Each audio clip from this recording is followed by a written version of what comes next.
آج بہت سخت سردی ہے۔ آئیے آپ کے سامنے ایک حدیث مبارکہ پیش کرتا ہوں۔ سید عالم صلی اللہ تعالیٰ علیہ وآلہ وسلم کا فرمان عالی شان ہے۔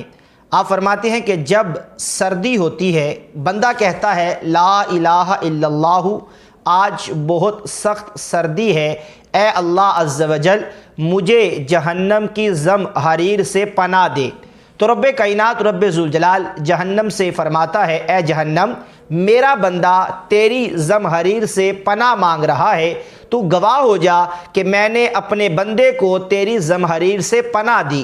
صحابہ کرام علیہم رضوان میرے محبوب کی بارگاہ میں حاضر تھے، عرض کی یا رسول اللہ صلی اللہ تعالیٰ علیہ وآلہ وسلم جہنم کی زم حریر کیا ہے؟ آقا کونین علیہ الصلوۃ والسلام نے ارشاد فرمایا کہ وہ ایک گھڑا ہے جس میں کافر کو پھینکا جائے گا، اس میں اتنی سخت سردی ہوگی کہ جس کی وجہ سے اس بندے کے جسم کے ٹکڑے ٹکڑے ہو جائیں گے۔